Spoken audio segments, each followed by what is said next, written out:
There's a lot to talk about today, and I'm going to start somewhere that you don't expect me to start, but it's time.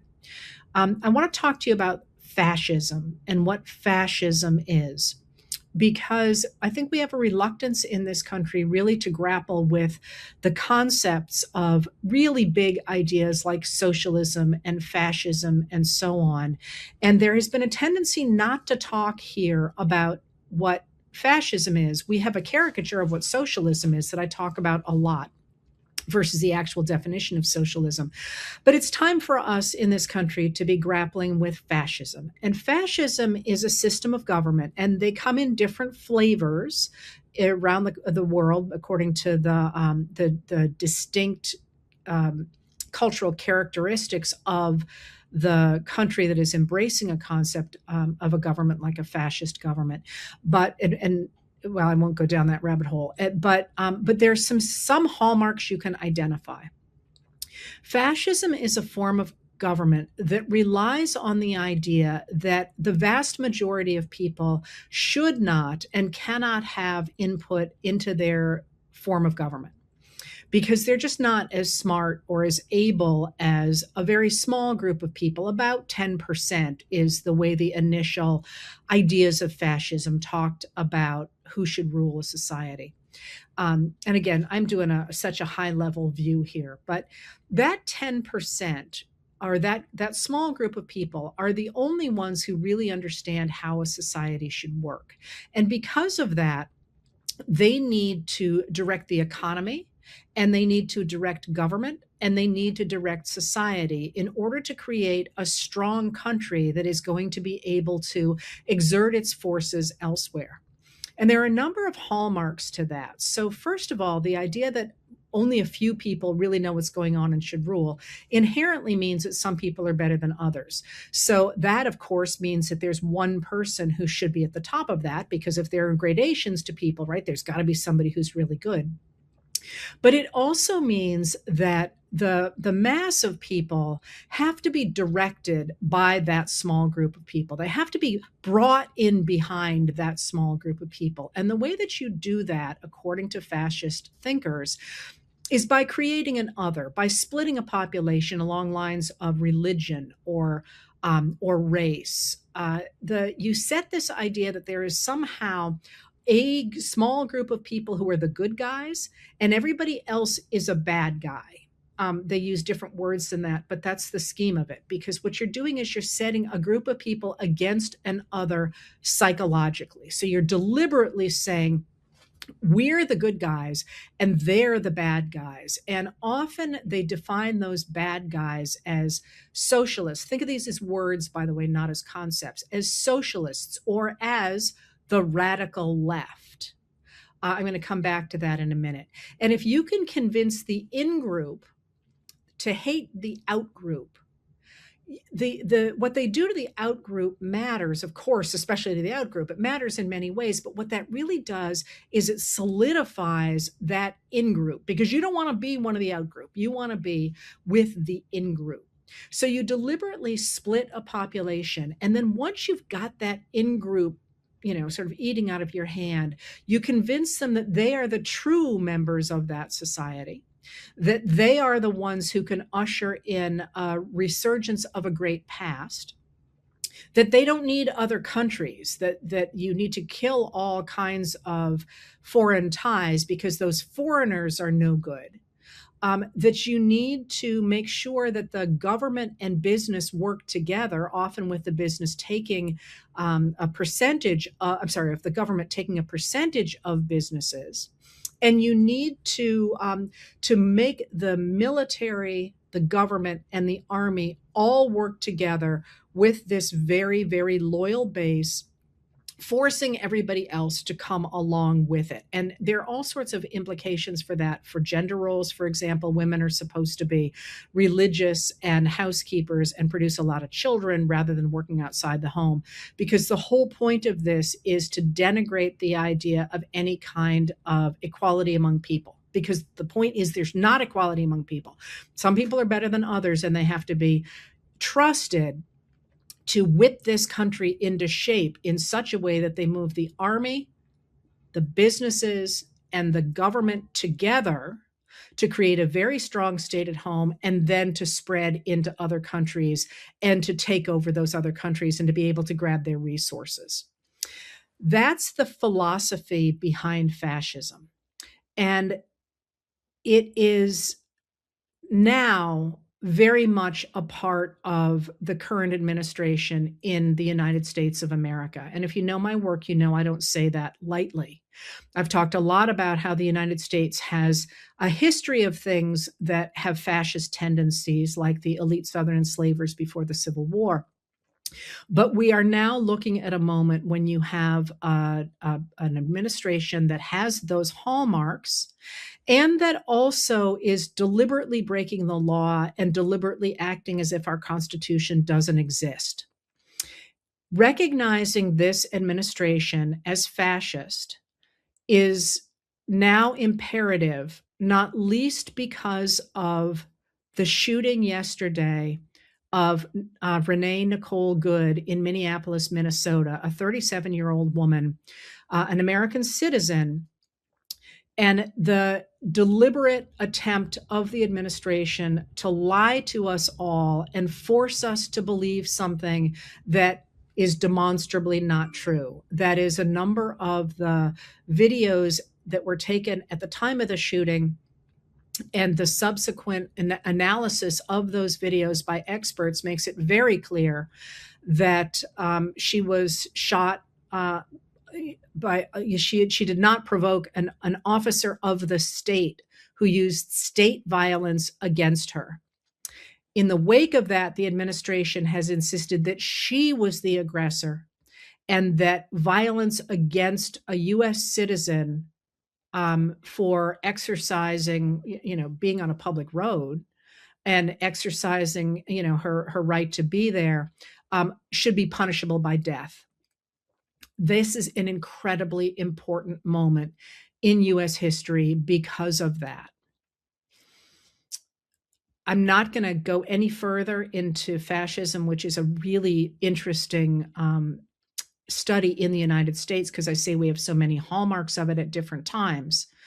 But in this moment, that's the backstory here. But the shooting itself has a political story. And I want to grab that political story at the same time, because that too is very important.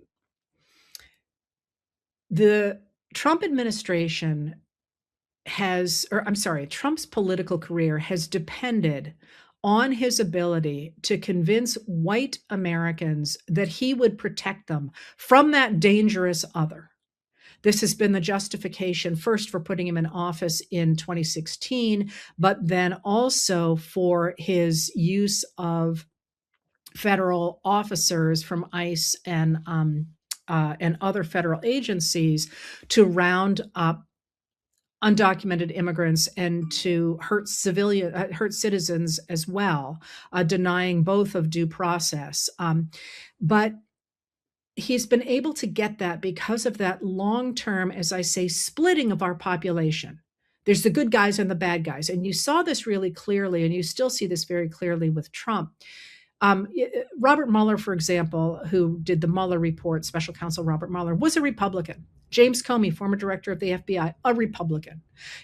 Many of the people who stood against him in his first term were Republicans. But the minute they stood against him, he started to call them Democrats. You saw this, for example, with Mitt Romney, who was at the time a senator from Utah, although he had been the Republican nominee for president. When he voted in favor of one of the articles of impeachment in Trump's first impeachment trial in 2020, January of 2020, Trump literally began to call him a Democrat. He said that no Republicans had voted to convict him, only Democrats had. And he said, everybody knows that Mitt Romney's a Democrat.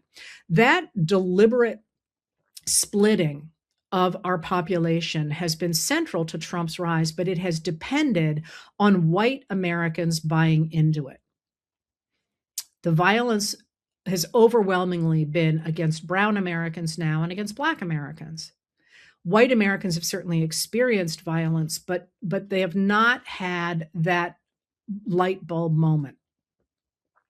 The shooting of Ms. Good is a game changer in that for the first time, white Americans can see on their phones the power of the state being used to kill somebody just like them. And that is a political story because if Trump loses those white suburban moms, especially, but white suburban people, he can't put together any kind of a winning coalition. And you asked me to talk about some other times like this. And if you think about times when a right wing, potentially fascist government lost steam in the United States, it has always come at a time when the white population sees themselves in the victim of state violence.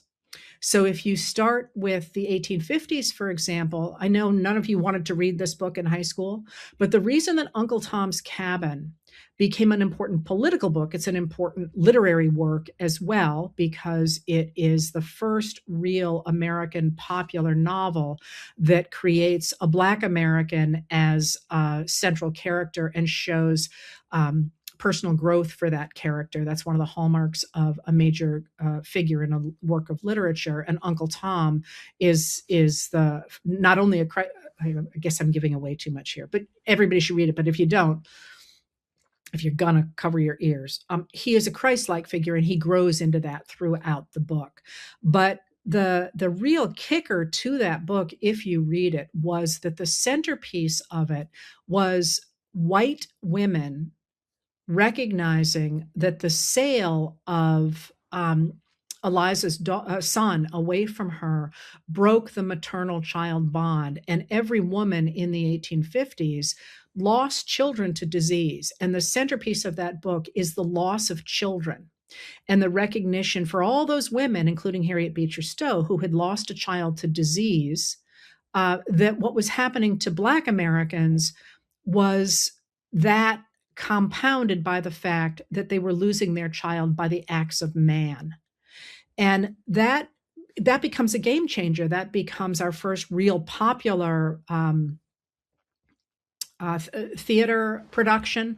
There's a story behind that, but it's a huge, a runaway bestseller, and it really changes the way people think about the institution of human enslavement. That book does. That's 1852 that comes out, but think about what happened in 1963 when white Americans saw four Black children, four Black girls, bombed at church.